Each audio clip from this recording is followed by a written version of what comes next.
Hi all, இன்றைக்கி நம்ம bakery ஸ்டைலில் எப்படி பட்டர் கேக் பண்ணுறதுன்னு தான் பார்க்க போகிறோம்.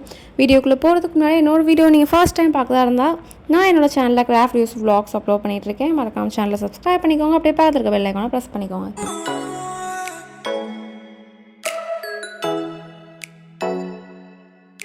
இப்போ ஃபஸ்ட் நம்ம என்ன பண்ண போகிறோம் அப்படின்னா, இது வந்து 250 ml கப்பு. இதில் வந்து ஒரு கப் வந்து நான் பால் வந்து எடுத்திருக்கேன். நெக்ஸ்ட்டு 100 கிராமுக்கு பட்டர் எடுத்து அதை வந்து இந்த பால்குள்ளே நல்லா மெல்ட் ஆகிற வரைக்கும் நான் நல்லா ஹீட் பண்ணிக்கிறேன். பட்டர் நல்லா மெல்ட் ஆகிற வரைக்கும் நம்ம ஒரு ஸ்பூன் போட்டு மிக்ஸ் பண்ணிக்கிட்டே இருக்கலாம். அதுக்கப்புறம் வந்து ஸ்டவ் ஆஃப் பண்ணிடலாம். நெக்ஸ்ட் வந்து இந்த மாதிரி 2 டின்னு எடுத்து வச்சுருக்கேன்.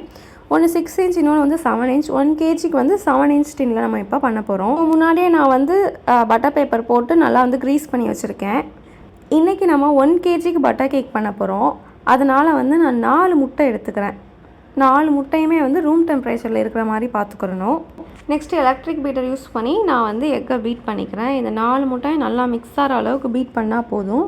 ரொம்ப பீட் பண்ணால் அந்த முட்டையில் இருக்கிற அந்த ஃபோம்னஸ் வந்து குறைஞ்சிரும்.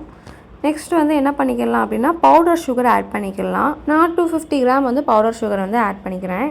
கொஞ்சம் கொஞ்சமாக 3 பேட்சாக பிரித்து நம்ம வந்து ஆட் பண்ணிக்க போகிறோம். சுகர் வந்து நல்லா மெல்ட் ஆகணும் அந்த எக்கோடு சேர்ந்து. இப்போ மைதாவும் சுகரும் நம்ம 1:1 ரேஷியோவில் தான் எடுக்கணும். நீங்கள் வந்து நல்லா ஃபுல்லாக இனிப்பு சாப்பிட்டீங்க அப்படின்னா 250 கிராம் மைதாக்கு 350 கிராம் வந்து சுகர் ஆட் பண்ணிக்கோங்க. நான் இங்கே வந்து ரெண்டுமே 1:1 ரேஷியோவில் தான் வந்து ஆட் பண்ணிக்க போகிறேன். ஒரு ஸ்பேட்சில் வச்சு நல்லா மிக்ஸ் பண்ணி அந்த முட்டையை எடுத்து பார்த்தீங்க அப்படின்னா சுகர் வந்து மெல்ட் ஆகிடுச்சா இல்லையா அப்படின்னு சொல்லி நம்ம தொட்டு பார்த்தாலே தெரியும். அதனால் ஸ்பேட்சில் வச்சு நல்லா மிக்ஸ் பண்ணி விட்டு அடிக்கடி செக் பண்ணிக்கோங்க. சுகர் மெல்ட் ஆனதுக்கப்புறம் தான் நான் வந்து ட்ரை இன்க்ரீடியன்ட்ஸ் எல்லாமே ஆட் பண்ண போகிறேன்.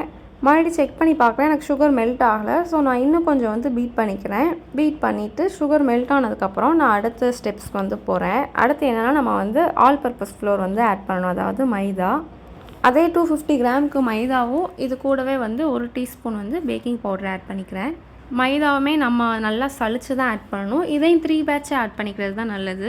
இல்லை உங்களுக்கு மிக்ஸ் பண்ணுறது ஈஸியாக இருக்கும் அப்படின்னா நீங்கள் வந்து மொத்தமாக இந்த மாதிரி ஆட் பண்ணிக்கலாம். இப்போ ஒரு ஸ்பேட்சுலா எடுத்து கட் அண்ட் ஃபோல்ட் மெத்தடில் நம்ம கொஞ்சம் கொஞ்சமாக ரொம்ப ஜென்டிலாக வந்து மிக்ஸ் பண்ணணும்.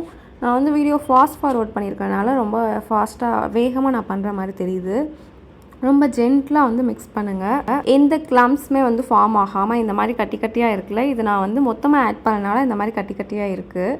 நீங்கள் வந்து 3 பேட்சஸாக மிக்ஸ் பண்ணும்போது உங்களுக்கு இந்த மாதிரி லம்ஸ்லாம் ஃபார்ம் ஆகாது. இது வந்து ரொம்ப ஈஸியான மெத்தட், எல்லாருமே செய்யக்கூடிய ஒரு டீ கேக். ரொம்ப ஈஸியாக வீட்டில் வந்து பண்ணிடலாம். உங்கள்கிட்ட ஓடிஜி அவன் எதுவுமே இல்லைனாலும் நீங்கள் கேஸ் ஸ்டவ்வில் வச்சு சூப்பராக பேக் பண்ணி எடுத்துடலாம். இப்போ நான் இது கூடவே வந்து எசன்ஸ்லாம் ஆட் பண்ணிக்க போகிறேன். 2 to 3 ட்ராப்ஸ் வந்து பைனாப்பிள் எசன்ஸ் ஆட் பண்ணிக்கிறேன். 1 டீஸ்பூன் வந்து வெனிலா எசன்ஸ் ஆட் பண்ணிக்கிறேன். பைனாப்பிள் எசன்ஸ் வந்து நம்ம 1 டீஸ்பூன் ஆட் பண்ணோம் அப்படின்னா பயங்கரமாக, அது லைட்டாக ஆட் பண்ணாலும் பயங்கரமான ஃப்ளேவர் கொடுக்கும். ஸோ அந்த ஸ்மெல் வந்து எல்லாருக்கும் பிடிக்காது. அதனால் வந்து அதை வந்து ஈக்குவல் பண்ணுறதுக்கு வெனிலா எசன்ஸ் நான் வந்து ஆட் பண்ணிக்கிறேன். அகைன் கட் அண்ட் ஃபோல்ட் மெத்தடில் ஜென்டிலாக வந்து நம்ம மிக்ஸ் பண்ணிக்கிடலாம்.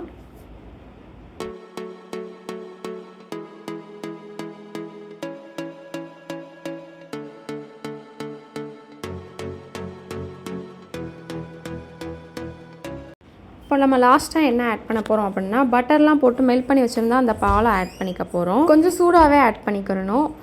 நீங்கள் வந்து ஆறிடுச்சு அப்படின்னா லைட்டாக வந்து ஹீட் பண்ணிவிட்டு கொஞ்சம் கொஞ்சமாக 3 பேட்சஸாக பிரித்து இந்த பாலை வந்து ஆட் பண்ணிக்கோங்க.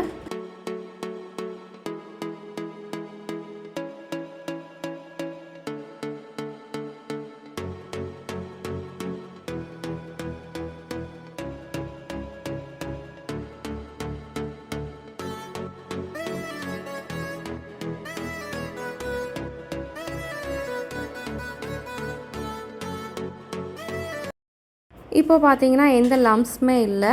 சூப்பராக நம்ம நல்லா வந்து மிக்ஸ் பண்ணியாச்சு. இப்போ நம்ம வந்து க்ரீஸ் பண்ணி வச்சுருந்த அந்த டின்னில் நம்ம போர் பண்ணிடலாம்.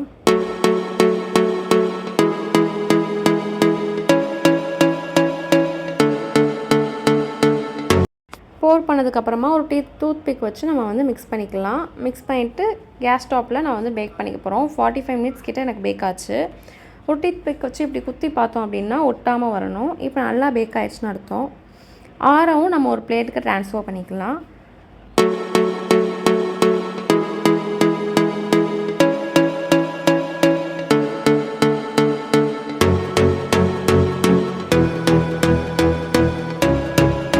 கட் பண்ணும்போதே நமக்கு வந்து அந்த சாஃப்ட்னஸ் தெரியும். ரொம்ப சாஃப்டாக இருக்கும். ப்ரெஸ் பண்ணும்போதே நமக்கு தெரியுது பார்த்தீங்களா? இதே நம்ம இன்னொரு மெத்தட்லையும் பண்ணலாம். Egg separation method. அதில் வந்து நம்ம வினிகர், பட்டருக்கு பதிலாக ஆயில் ஆட் பண்ணியும் பண்ணலாம். அந்த மெத்தடும் ஈஸி தான், டேஸ்ட்டாகவும் இருக்கும் நல்லா. இப்போது பேக்கரியில் இது பெர் பீஸ் 15 ருபீஸ்க்கு வந்து சேல் பண்ணிக்கிட்டு இருக்காங்க. நம்ம வந்து இதுக்கு முன்னாடிலாம் 10 ருபீஸ்க்கு வாங்கிட்டு இருந்தோம். அதுக்கு முன்னாடி 8 ருபீஸாக இருந்துச்சு. ஃபங்க்ஷனுக்கு கொடுக்குறதுக்கு மொத்தமாக ஆர்டர் எடுத்து நம்ம இதையும் சேல் பண்ணிக்கிடலாம் சைடில்.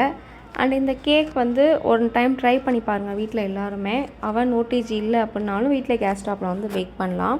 ரொம்ப ஈஸியாக எல்லாருமே செய்யலாம். அண்ட் வீடியோ பிடிச்சிருந்தா மறக்காமல் ஷாவல் சேனலை சப்ஸ்கிரைப் பண்ணிக்கோங்க. அப்படியே பக்கத்தில் இருக்க பெல் ஐக்கானை ப்ரெஸ் பண்ணிக்கோங்க. இன்னொரு வீடியோவில் வந்து பார்க்கலாம். பாய்.